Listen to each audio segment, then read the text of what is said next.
a much wilder start, it feels, in these first 3 games. We're getting kills very early. We're seeing a lot of very, I guess, like Circle 2 skirmishes.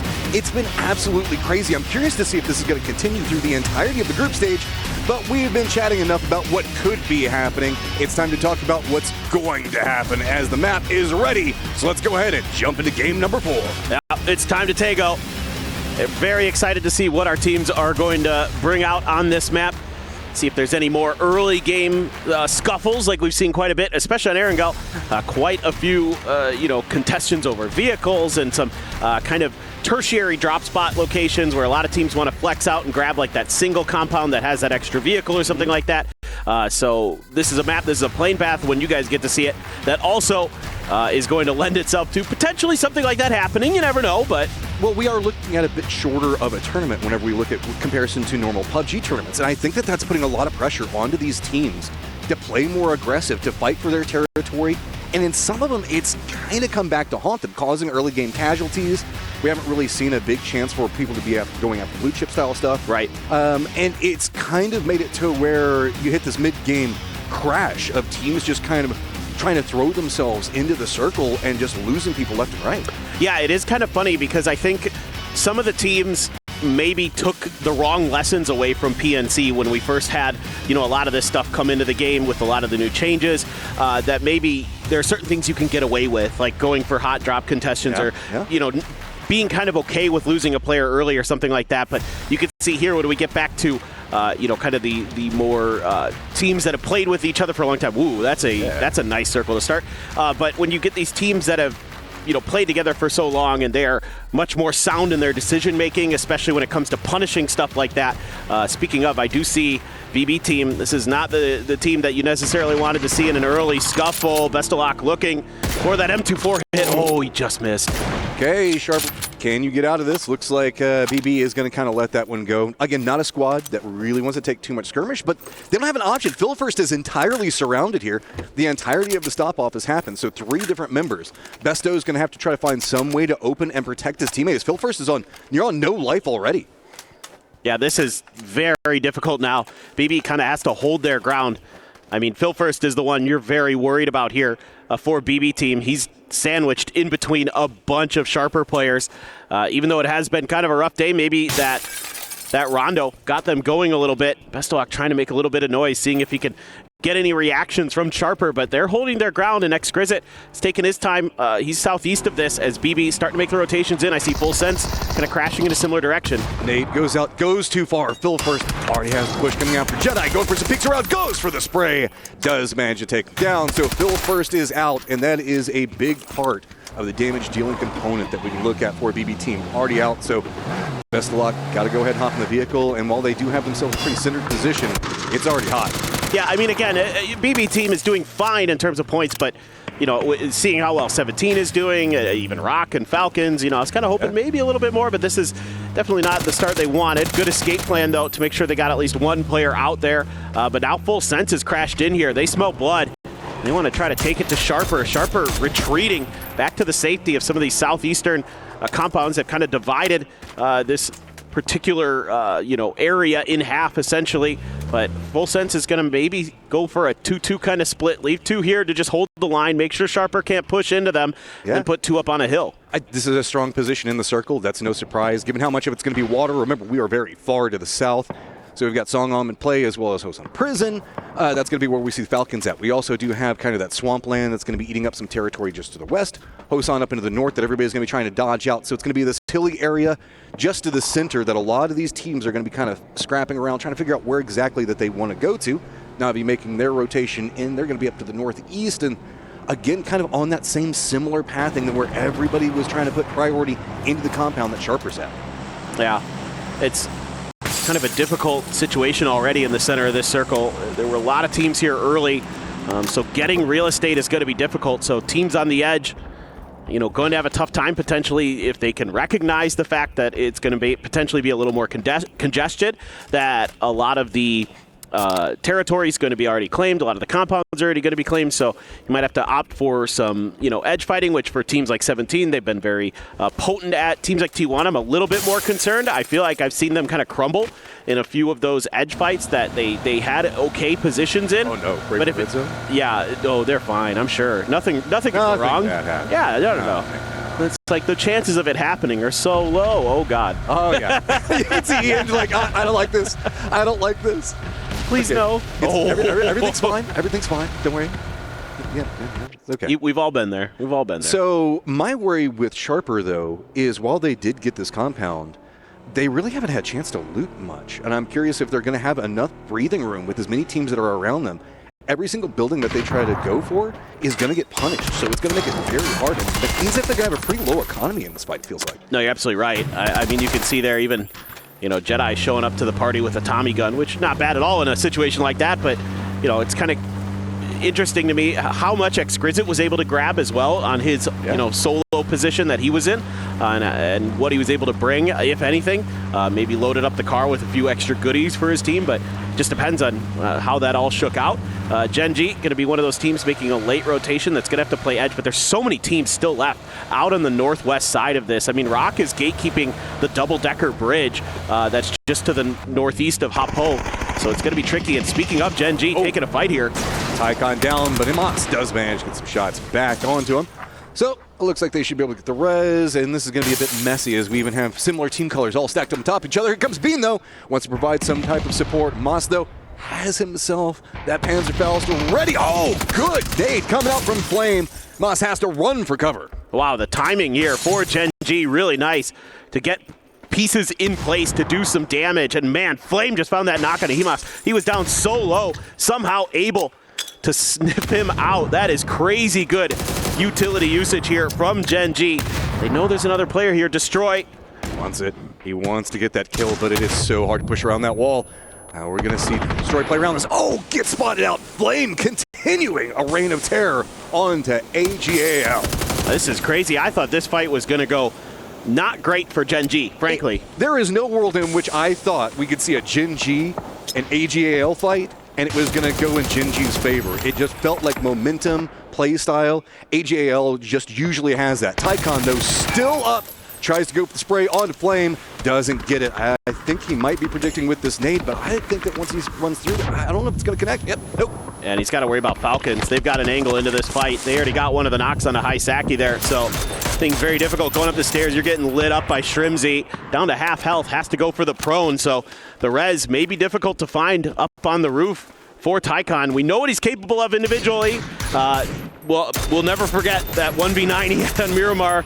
That was one of the craziest moments in PUBG esports history, but he is in a very awful position. I mean, he's sandwiched between Gen.G and Falcons, and yeah, he's dead. Okay.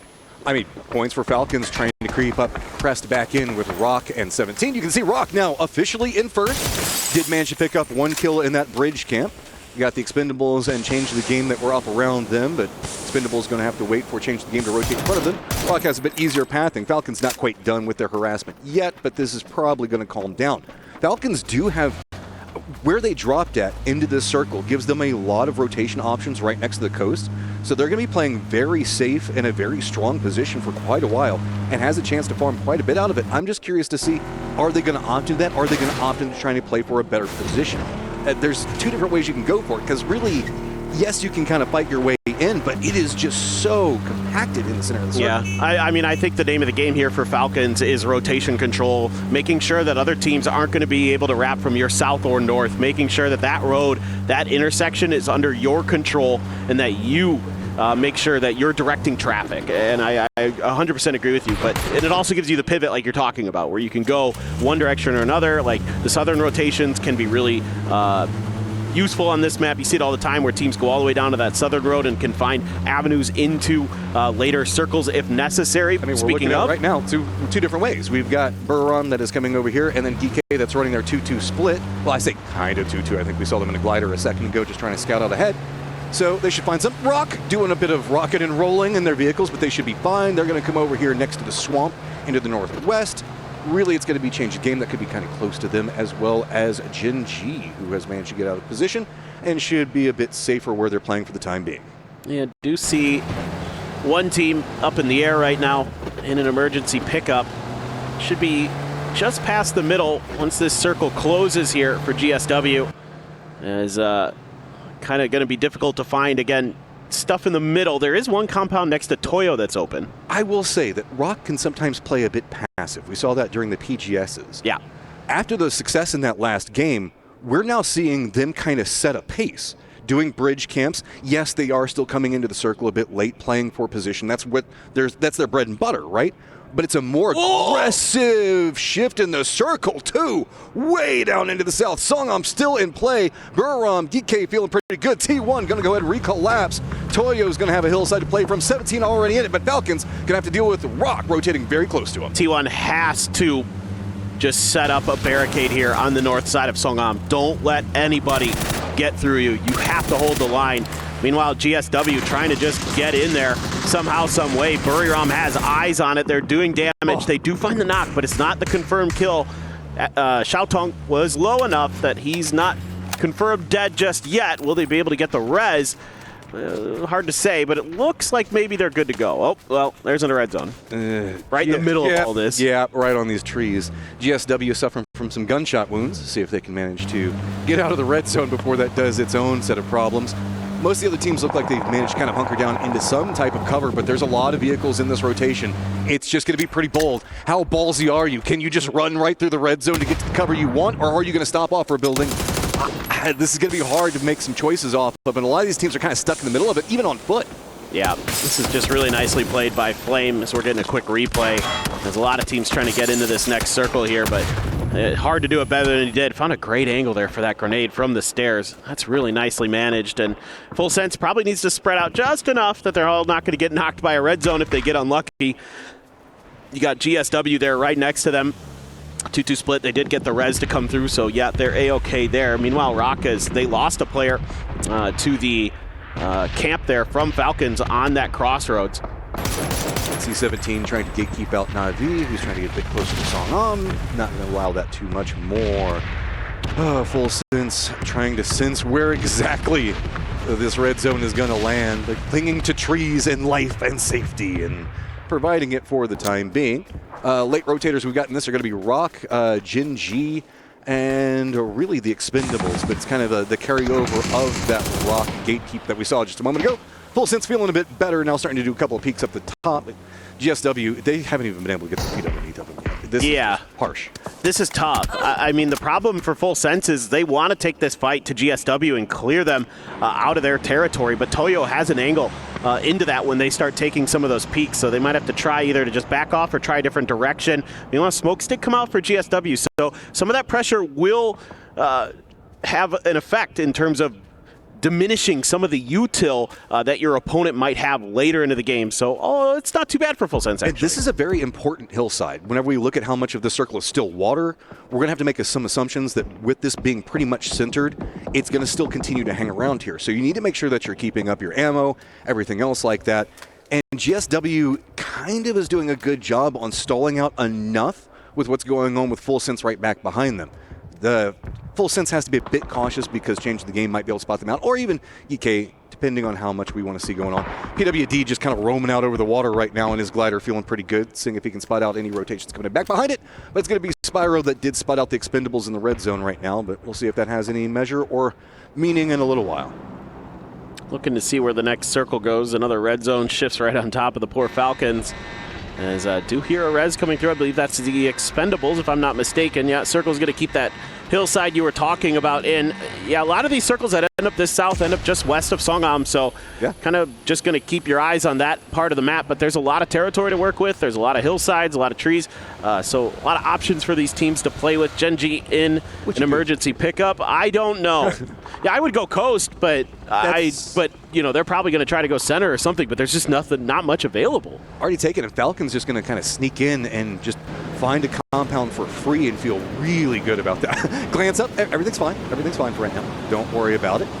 Let's see, Gen.G, where are you going? Looks like they're going to be dropping right on top of DK as well as Rock's RBN. That's going to be rotating right in front of all of them. So big crossfire, Gen.G tries to make landfall, and Flame down, Bean down. It's all coming apart. Yeah, I mean, they had to gamble with something here, and GK was holding the line and saw this from a mile away. Wow, Tosi nails a grenade right onto Quizzy's feet. So Tosi now going to keep pressuring. Did get the spot there, trying to hold the angle. Didn't win the fight. Diffix diffs him. PWD just slams into the ground. It's like, I'm here, guys. I got the back. Okay, Orca, you're the last one up and surrounded. What more can you get? BB team does get eliminated in rotation. Orca's already been spotted. Lots of damage onto him, and this just feels like this is about to be over. Even nade. Does it bounce in? Go right in? Nah. That's a tough angle to get a nade to squeeze into a window there, and sometimes they hit that window ledge and just bounce the wrong way. So tough moment there. Orca is going to get the knock on the Spyro. This is still doing damage. Biel has snuck around back behind this one, so Rock running a very wide split down to the south. I think he might be eyeing to see if he can pounce onto this, but I mean, Geeke is pretty strong right now. With Spyro being down, Biel might be able to sneak in, steal a kill out of it, and that could pump the brakes on anything that Geeke wants to go after for Orca. Orca just needs to hold the line. If he gets wind of this, he should be maybe hearing that vehicle from Syntastico. Hard to say, but if he gets an idea that the third team has showed up, he just wants to try to direct them over into Geeke as much as possible, try to keep himself alive. And Geeke recognizes that. They're trying to make an aggressive push, and they're doing some serious damage with those nades. Smoke walls are providing some cover. Orca outside of the building now. Quizzy is going to be coming after him. PWD on the other side. Looks like they know exactly where he is, but he just has to run back to the building. There's no other options. Does get the knock onto one. Is he going to go for the flush? Yes, he is. So going to come at a cost. Orca now just trying to spray back in, see if he can slow down anybody else coming after him. And now reinforcements show up in the form of Rock. Oh, I love this from Orca. He's playing this so damn well. And now Rock has a real opportunity to get some extra kills and get some great territory for themselves. Great decision-making from them after losing a player early to the Falcons. They've got this fight completely corralled, and oh my god, Orca's still surviving. Toilet just saved him jumping over here. So it's enough, man. Pressure is on, and he's doing a great job of just trying to survive through. I say that and runs right into PWD. New targets, though, as it is going to be two members up for Geeke, and now dealing with Rock right on the edge of the zone. Song-Om no longer in play, and it did go west like you were talking about. So Song-Om with the Expendables. Buriram and T1 all stacked on top of each other. Up to the northeast, we're going to have Navi, Toyo, and 17.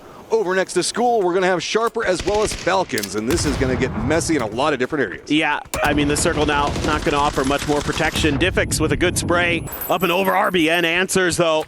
Good stuff from him, as you are now 4 strong here for Rock. Do have that Panzer, looking for an opportunity to use it, but fight's already over, so all's well that ends well. Rock with another great timing. I mean, just rock solid performances coming up from them. They know exactly what they want. They're playing to their win conditions, and they're playing confident. It feels like that last round has given them more and more, and if they can just continue chomping at every single thing that they can take, this is going to be a very scary team. Oh, yeah. No. I mean, that's why I was big on them when we were talking about our hot takes, quote unquote. I mean, I thought for sure, Rock in particular is a team I have my eyes on during group stages to play with confidence. They play well. A little bit of a slow start, but once they got that one good game, they're right back to kind of, right as rain. So well done by them. Biel, again, going to be fanning out to get some space.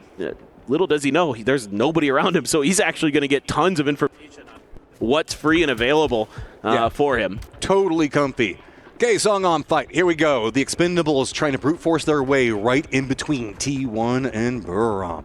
Buriram playing it slowly. They've got themselves right along the edge. They do have one of their members that is inside the new safe zone, and they have a building that they can kind of hunker down in for the time being.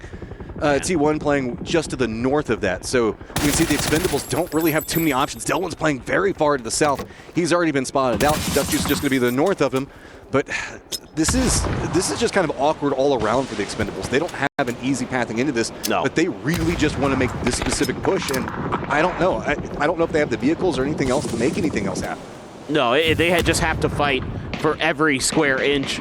They are charging forward, Smokes and Utility out to buy them a little bit of extra space, and Buriram is going to respect it, but now Buriram stuck between T1 and the Expendables. Going to be a very tough fight for them, even if they're able to keep the Expendables at bay. This is a really smart push coming out from the southern section of the Expendables. The way that they have forced Buriram up a bit more into the north means that the Expendables are no longer playing the pinched position. They're forcing Buriram into it, and the more and more contained that Buriram is becoming just makes nades that much easier, throwables lining in, and you can see it's getting more and more complicated because T1, who've been looking over into the north, finally can start looking back down into the south. Oh, these are some great nades from Buriram.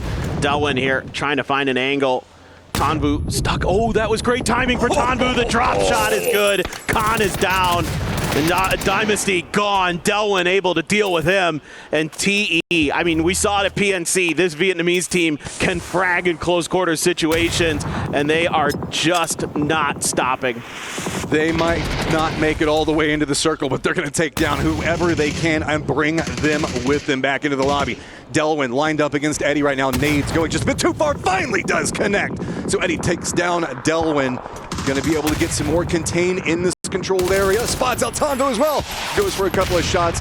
Doesn't connect the way that he wants to. T1 did leave Ian back behind, so is kind of supervising this fight as the new circle did pop. It is more to the west. This fight cannot continue here unless they get the finish or they just find some way to separate away from Ian. Yeah, I mean, this is all but over. I'd love to watch T1's perspective right now because they're taking a fight against a couple different teams. But Tanvu here could outplay his opponent. No, just barely. Edie, the longtime veteran for Buriram, gets it done. 4 kills for them. And you know what? That's making the best of a bad situation for Buriram. They were in trouble. That's opened up even more of the south for Roth to play with, though. So they've got more space, more control. Up to the north, it's going to be T1. They've got Toyo just to the north, and to the west of them is going to be Full Sense. They've been peeking up over this hillside every once in a while. Sharper is making a push more to the west of this into Full Sense's area, but that's being corralled by where the Falcons are playing from. So it's Falcons on one side, playing inside of a compound with some walls around it, and T1 has this high ground position that they really want that Toyo is presently occupying. Yeah, this is kind of a game of chicken up on the northern side. Like, who's going to make a move first? T1 there, 5 kills already in this game, doing a nice job. Again, doing exactly what they needed to do. Control the edges of Songam very, very nicely. Play contain, and then they can break out and find much fairer fights on the back of it. We do have Buriram, 1 player left in the blue. Can't see him on the map, but Edie just going to seemingly wait this one out a bit, see if he can find a moment to maybe backstab T1, do some damage to them, but T1 being very, very cautious here, taking their time in this fight against Toyo. Falcons on the other side of this being far more aggressive. Kickstart's already left the compound. He's moving right into Sharper's positioning. See if we can get some sight lines in on him. You can see Sharper in a lot of trouble. Full Sense doing a good job on the fence, but here comes the Falcons. Kickstart does get some damage on Belmont, forcing him away from that angle. That's going to open up more for Binya on the other side of this to get the shots. It's a full-on 3-team crossfire all onto Full Sense, and somehow they're managing to hold up for the time being, but it's coming at a cost. Slowly and steadily, each one of their members is starting to fall. Yeah, this is a great timing now for T1. They noticed that Toyo was busy looking in the other direction. They had some free knocks available to them, so T1's like, you guys are fighting, we're going to come push your backs. And that'll open up maybe some space for Edie to get into this next circle. So Benja going to be the only one left here now for Toyo as they start to crumble between a bunch of different teams. In fact, CTG even getting involved there from their position on the south. No, they got a couple teams to worry about. Ooh. They're getting flanked by Rock and 17. T1 needs to be careful. They're going to spot out more of what's going to be going on with Sharper and want it. But Binya is still alive, just to the north of their position. With the way the circle is popped, means the fact that we still have the Falcons right in that foothold position that could be gatekeeping into the north. Rock still got control of the south, and the Dew Center is going to be changed. The game 17 is still alive, even though they are a bit weakened down into the southwest. Kind of curious about AZ, what he wants to do here for GSW. He's just chilling right now a little bit to the south of all of this. It might just be a play for points, try to survive as the lone player left. Heather's going to grab a machine gun for himself. That's a nice pickup with the MG3. Belmoth is going to claim Thunders there. So Falcons being very methodical, but 5 kills in this is definitely nice. They're playing this very, very well, and they're just claiming space. They're making sure that this western edge is going to be under their control, and you just got to make sure that teams coming from your north or south are pinned. And this is a good ridge side for Kick to take for controlling the north. The south is going to be a little more difficult. I mean, it still does have some vision on what's going on in the south and going to be one of the few cover points. So it gives you a lot of egress in different angles, but you're right, Change the Game has much harder cover and will be their next associated team down there, so will make it very, very difficult. But Change the Game's going to have to deal with 17. Meanwhile, here's our kind of remnants squads trying to see if they can creep their way in. Jedi trying to use some, I guess, mind control techniques, hoping the fact that nobody can see him. This is not the team you were looking for kind of situation, but Binya does go down to the blue zone up into the north. The only thing I'm worried about right now for T1 is dealing with Jedi in the back. And I think they seem to be somewhat aware. The issue as well is that they have opened themselves up a little bit to CTG's sightline, so they're taking some damage from that. Edie is going to go down there. Rock, 4 strong, going to be flanking out to the southeast. They have complete territory control. 17 in trouble here, trying to keep themselves obscured from CTG. Might be able to strike, might be able to take Hang Tuai down over on that southwest corner. And yeah, Mortar's definitely very valuable here. It's actually Tiantan for CTG who's letting some of these loose. We should also update you guys on the fact that GSW still has one of their members alive hanging out, so Rock's going to be able to dodge those. Not as... Oh, Tiantan dropped that right on top of Souls. So, I mean, it should be resible. Looks like the mortars are stopping off, but he knows exactly where to keep it dialed in at. Yeah, he might have ran out at this point. They've been flinging him. Yeah, they've been flinging him out. And actually, he's going to get knocked by BL. Nice shots with the mini. Going to take that mortar annoyance out of the equation temporarily. They want to see if they can go for the flushes, but with the smoke in the hay bale, seems to be enough cover. Now EN kicks things off against the Falcons. H-Win down. Shrimzy gonna respond. Man, he has been hitting today with those headshots. Just holds the angle, clutching up for his squad whenever he needs it. Nades now raining down on top. T1, gotta be careful. Oh, that cover almost bounced into type and made it pretty nasty. Falcons, do they have the time? No, H-Win is gonna go down, so Heather is gonna be able to pick up that kill. Falcons, he thinned up over here, but Heather with a nice angle inside does manage to take down Tiggleton. Nate's prepped up, wants to drop it onto Shrimzy, but looks like he's already red. Stepped back against the new wall, seeing if maybe he can spot out somebody on the angle up, but I don't know if he has the time. Does get the knock on the type, but is not going to be able to get down Heather. Kickstart runs for the hills. This is really well played by T1, playing for trades there on that push forward. Some good grenades. Yeah, dude, they are starting to rock and roll. Getting a little bit of confidence. Man, they're playing this northern edge so well. AZ was trying to find some kind of safety. He's getting shot at by RBN from Rock as they have taken control of this southeastern edge. CTG has been ripped apart. Eventually, this position inside of these ditches has kind of just not paid off for them, frankly. They are going to have a little bit of ability to repair some of that armor and things like that, so that's nice. Through my brain for a second, I was just like, oh, yeah. Are we bomb defusing here? It's like, wait, what? That's not how this goes. So T1 has the harder path and Rock a bit stronger, but Kickstart's going to be potentially the new contender in that line, as it's just going to be a continued fight, as what we saw going on with Falcons a moment ago. But, I mean, Tiantan is also over here. Kick's already been red. They know exactly where he is due to the vehicle. Throwing in Molotovs. It's just going to be a matter of finding it. There you go. 11. T1 just continue. Make it more. Get it up to 12. Absolutely vibing. So it is a straight-up 4v4 with good old GSW having one member up in between it. Yeah, just AZ. He's done a great job to survive this long. I mean, he's navigated himself so well to just avoid fights, avoid sightlines. Even though Rock had a brief moment where I could see they were shooting at him, doing a little damage, he was able to escape up into the north. So Rock is going to be tunneled on him a bit. That might give an extra advantage to T1 here coming into this late game fight. Still another circle to go, of course. T1 has found some level of safety. Heather going to kind of settle himself up where we had Hang Tuai earlier on the southwestern edge. Meanwhile, 3 players going to take control of the hills to the north here, spreading out with those vehicles, and AZ realizes if he crests this hill any further, he's just going to open himself up. While this is going on, there's some jockeying for position. Looks like RBN did hop in a vehicle. He was going to head up to the north to see if he can get a bit of a containment angle onto T1, but they already had 2 members that they had shifted over there. So it looks like he should be able to stop that out. Actually, AZ's still alive. He's trying to sneak his way in. Finally goes down. He really wanted to try to see if he could get his feet inside that circle. But Rock really backs up against the blue zone as the new one pops, stays pretty centered, but Type already sending it in once he get control over center. Yeah, that's huge. Ian has to be super careful here, though. He's just trying to get info. He's doing a little bit of a duel, and he gets some damage in, but now he might be opening himself up to Santastico's angle. And now Ian realizes it has to fall back because if he sticks around any longer, he's going to give himself away for free. So Type up on the roof, going to be able to put some hurt down on top of Rock. He's in the circle, they are not. And you got some good information from Ian on their formation. Smokes are going to have to come down. So for Rock, you're going to have to make a decision. Do you try to play for the house? But Raining also going to take an aggressive angle here right on the side of this trench. And he is going to be able to dig in and keep Rock barricaded potentially. These are some cyberbullying angles if they can hold them. But the problem with it is the fact that Ian and Raining, neither one are in the circle yet. And if any of them go down, this is unresable. So you're specifically leaning into the fact that we think we can outshoot you. We think that we can take these 1v1s. We think that we can make sure that we can suppress you all the way down, right up against the zone wall yet again, and keep the pressure on. But Rock is doing a good job of just reacting. They're making sure to play into safe positions, regrouping as they can, but the more and more compacted that they get means the fact that nades could rain down on them at any given moment. Yeah, so I think for Rock here, the option is to just crash at Type and take this spot. I think this is the best play they can make. Type, though, is on at the end as well. Doing a great job there. 2 kills. Finally, RBN is going to find Type after he was lit up. Heather there trying to do it again, but EN is going crazy. Fantastico, the last one up for Rock. Looking up into T1. Can he take these fights? 1v3 right now. Back up against Blue Zone. Nothing to be done. And T1 picks up the round.